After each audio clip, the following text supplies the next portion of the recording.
already know what it is. It's Barbershop Conversations. Hit the subscribe and the like button today.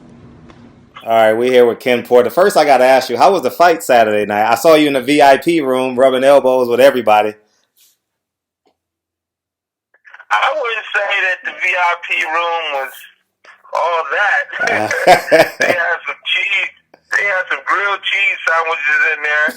And I'm looking around thinking to myself, this is just me. Mm-hmm. If I put on a fight like this, and even though I'm not the lead promoter, I got to give my people better than some grilled cheese sandwiches. At least put some onions in them, right? I just thought that was. I took a couple bites out of it, looked around, make sure nobody was watching, folded it up in a napkin, and tossed it. Oh, wow. What was your impression of the fight? The impression of the fight, I was surprised in the first round when he hit him with a jab that buckled his knees. Mm-hmm. And I was on edge. And then was it the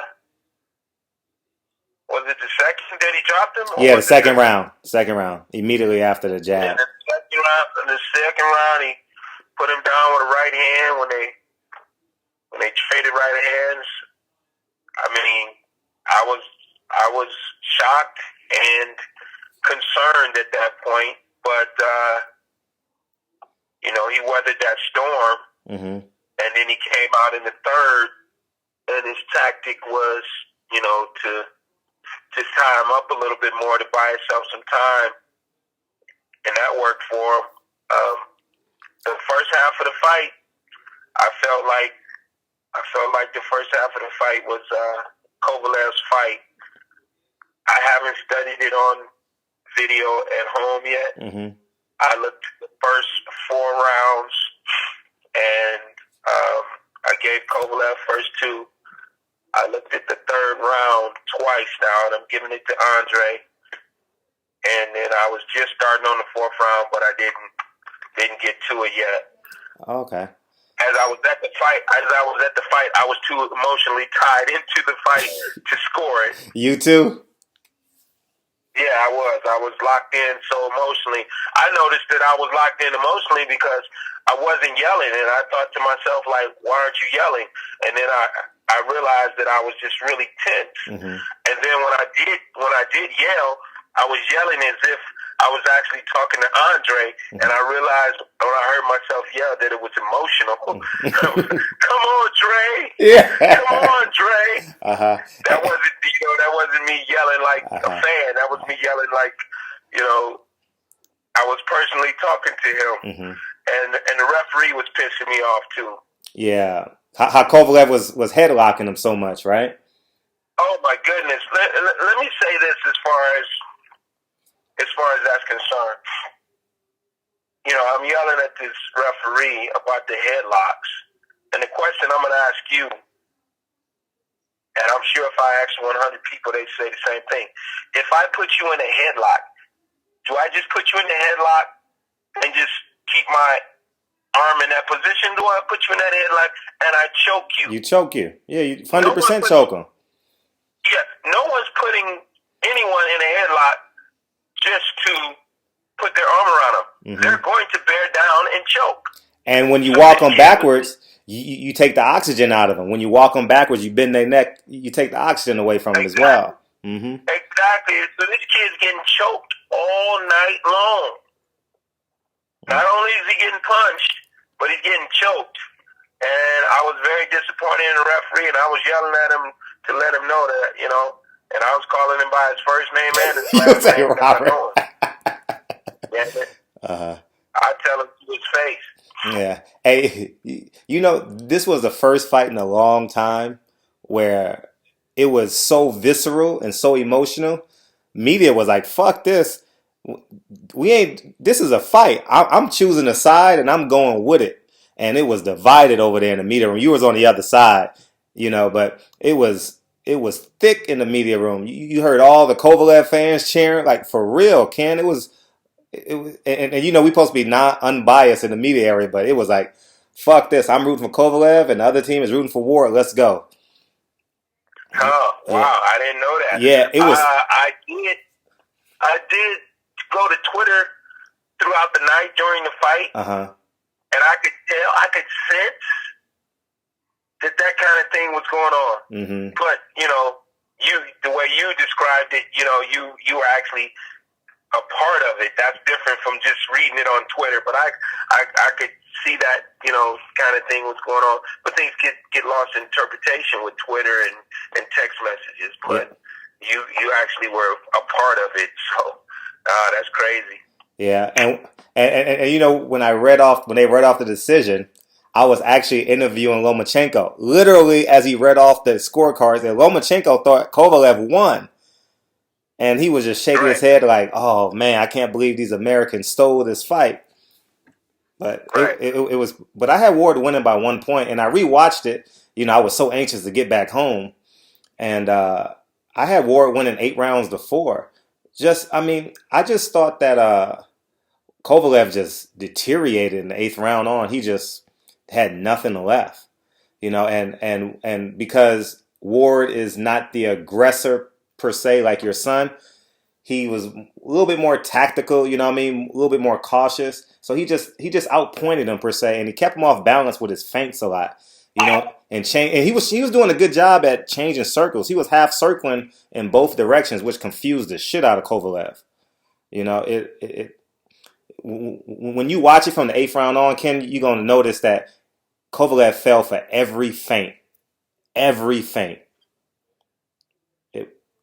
Yeah, I was actually, I don't recall what round I started yelling for Dre to feint more, but I noticed that he was biting on the feints. Mm-hmm. And it was like every feint he was biting on, And I can remember also earlier in the fight that he definitely had Andre shook, and they had Andre, jerking off feints. Mm-hmm. But once Andre was, once he got in the driver's seat and started really landing his jab and zeroing in, I could see Kovalev was biting on every feint, and I was like, yeah, you should either be, punching him or feinting him or punching him, and it was working for him. But all the way to the end, I was on edge with that fight. Yeah, all the way. So when the last bell rang, what did you have it at? Honestly, at the end of the fight, I had Dre winning, but I wasn't certain that he had got the decision. I wasn't certain. Yeah, And I was very happy and very relieved that he got it. And it was by the slimmest of margins in my mind that he would win it. If it had gone the other way, I don't think I could have argued it, because it was that close to me in my eyes. But I recall being so emotionally tied to it that I wasn't keeping up with the rounds and scoring. So that's why my plan and my intention is to watch tonight. And I usually watch each round 2 or 3 times. So I've watched the first round now like 3 times, the second 3 times. I watched the third twice. I'm gonna watch it again, and just continue like that and try to be unbiased because I was really rooting for the guy. You know what I mean? Yeah. What's your impression of the commentary thus far? I don't watch it with the commentary. Oh, smart man. I turn the sound down and watch it, so I don't know what they're saying at this point. I will, after I've made my decision, and got it all down on paper, I will go back and watch it and listen to hear what they have to say. But I mean, when it's like, to me, it's like the QVC, and they're selling this new mop, and look how good this mop looks, and look how light it is, and look, how it cleans things up, and how you wring it out. But they don't mention the other products. They won't mention the competitive products. So, I know what that's like. I mean, it took me about a month to watch Sean Porter versus Keith Thurman. And the only reason I watched it even at that point was I had some businessmen from Dubai with me over a weekend, and they kept asking me to watch the fight. And I kept telling them, no, I didn't want to watch the fight. And it had been over a month since the fight had happened, and they kept asking me to watch it. Yeah. And so I finally agreed to it. I told them I would only watch it if they turned the sound off. And so we watched it with the sound off.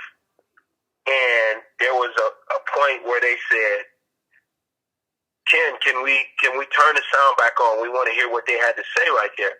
And it was a point when Sean had landed some good body shots. The body shot. Thurman. I was there when he fell back into the ropes. And Keith started literally, not figuratively, literally running away from Sean. And these guys wanted to hear what the commentators had to say. So we rewound it and turned the sound up just for that point. And what Al Bernstein said, the crowd booed at that time. And what Al Bernstein said was, I can't believe this crowd is booing him. He's showing good footwork. He just got hit with a body shot. So I remember that shot vividly. I remember that because he was coming towards me. I remember that shot vividly. He pinned up against the rope. He backpedaled against the ropes, and then he circled. He did a half circle around the ring. Hey, I stand by it. I had you guys winning that fight by 1 point. I stand by it. I've even told. Yeah, I'm a firm believer of turning the sound down. These guys, they're horrible. They really are. Yeah. So I won't be shocked nor surprised if I hear some things when I finally do listen to. Wait till you hear Jim Lampley say he landed that right hand. If you get a chance, you go laugh your ass off. You go laugh. It's like it was so. Remember when Dre he avoided the right hand in the 8th or 9th round, I believe it was, and he circled the ring to regain his balance. Do you remember that? Well, yeah, I do. Jim Lampley said, "Oh, hard right hand." Hard right hand. Yeah, I do remember that, and I remember earlier. I don't know what round it was. It could have been. It's got to be in the first 3 rounds. Dre went to do the stabbing jab to the body, and Kovalev threw a right hand, and he missed. I mean, he had the right attempt, but Dre was just low enough to make the punch miss just by a couple inches, and that's all it takes. Yeah. For a guy to miss a punch, and Lampley with an exclamation point, hard right hand by Kovalev there. Yeah, he did it so many times. It didn't land. No, it didn't land at all. But I don't know if you know, but I actually interviewed, I'm changing the subject. Hey guys, it's your girl Angie. You're watching Barbershop Conversations. Make sure to click the button below to subscribe, like the video. Don't like it, leave a comment. You can also follow me at Angelica Curtis on Instagram. See you soon.